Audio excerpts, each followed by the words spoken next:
ketika kita bicara bulan Ramadan kan adalah bulan yang suci penuh berkah, di mana ketika semua amal ibadah kita dilipat gandakan semua. Jadi baik sholat ataupun puasa ataupun ngaji semua dilipat gandakan. Jadi kalau misalnya Ustadz atau guru-guru saya bilang kita nggak usah pilih-pilih karena puasa ini adalah ajang kita latihan untuk kita nambah lagi sholat kita yang tadi cuma 5 waktu, kita perbanyak lagi sholat sunahnya, terus ngajinya diperkuat lagi atau perbanyak sholat malamnya atau perbanyak sedekahnya. Jadi ini latihan buat kita. Lebih memperdalam agama ya, soalnya kan bulan puasa itu kan bulan 1000 bulan. Nah, itu kesempatan kita buat nyari pahala sebanyak-banyaknya. Berdoa pasti sholat, taraweh, gitu, tahajud. Sholat sih, tahajud, doa yang banyak. Malam Lailatul Qadar terjadi pada malam hari bulan Ramadan. Lalu kapan tetapnya? Wallahu a'lam, hanya Allah Subhanahu wa taala yang mengetahui. Akan tetapi jika merujuk pada pendapat para ulama, bisa ditemukan hal-hal yang lebih spesifik. Menurut Ibnu Hajar al-Asqalani, ada 40-an pendapat yang berkaitan dengan waktu terjadinya Lailatul Qadar. Namun, pendapat yang paling kuat dari berbagai pendapat yang ada bahwa malam Lailatul Qadar itu terjadi pada malam ganjil dari 10 malam terakhir bulan Ramadan. Inilah kesimpulan yang beliau kemukakan setelah meneliti hadis-hadis Nabi tentang Lailatul Qadar.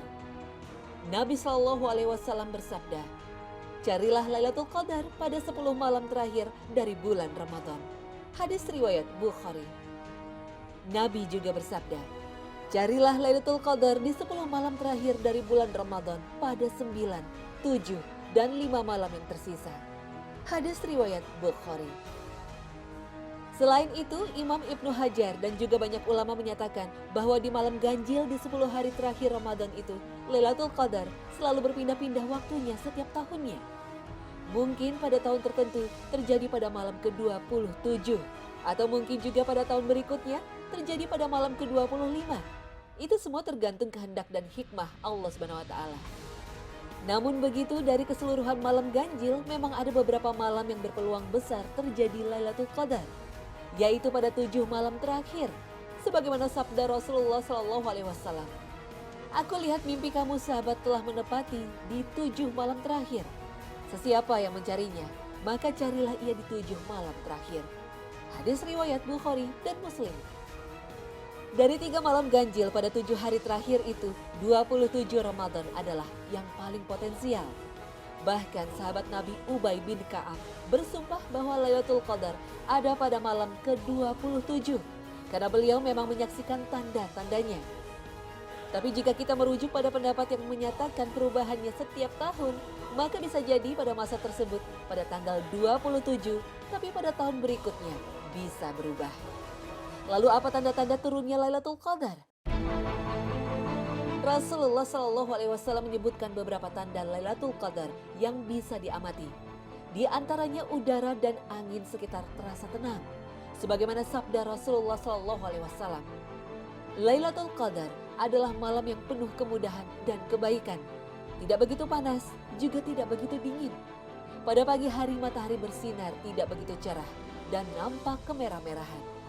Hadis riwayat Toyalisi dan Baihaqi.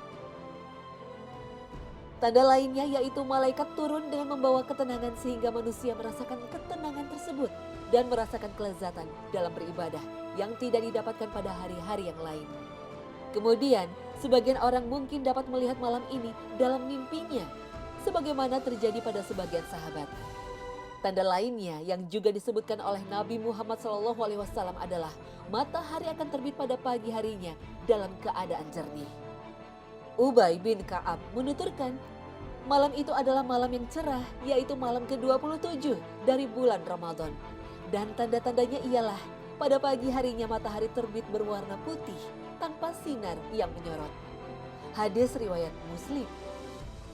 Meski ada beberapa tanda yang dapat diamati, sebagian hanya bisa diamati ketika pagi harinya. Artinya, tanda itu terlihat ketika Lailatul Qadar telah berlalu. Sebagian tanda lagi tidak cukup meyakinkan, karena udara yang tenang bisa saja terjadi di luar malam Lailatul Qadar. Apalagi jika berpatokan pada cuaca, tentu hal ini sangat sulit bagi beberapa wilayah dengan suhu ekstrim. Apalagi jika terjadi perbedaan awal Ramadan antara satu daerah dengan daerah lainnya. Selain itu, para ulama juga berbeda pendapat. Apakah 10 hari terakhir tersebut dihitung dari awal atau dari akhir? Karena akan berbeda perhitungannya jika bulan hanya berjumlah 29. Tentu ada banyak hikmah dan pelajaran mengapa terjadinya Lailatul Qadar itu waktunya dirahasiakan Allah SWT. Sehingga upaya yang paling realistis jika ingin memburu Lailatul Qadar adalah dengan menghidupkan 10 malam terakhir. Lailatul Qadar memang menjadi salah satu rahasia yang Allah sembunyikan dari makhluknya. Ada banyak hikmah kenapa Lailatul Qadar tersebut menjadi sebuah misteri. Antara lain tentu saja agar hambanya bersungguh-sungguh dalam mendapatkan rahasia tersebut. Wallahu a'lam.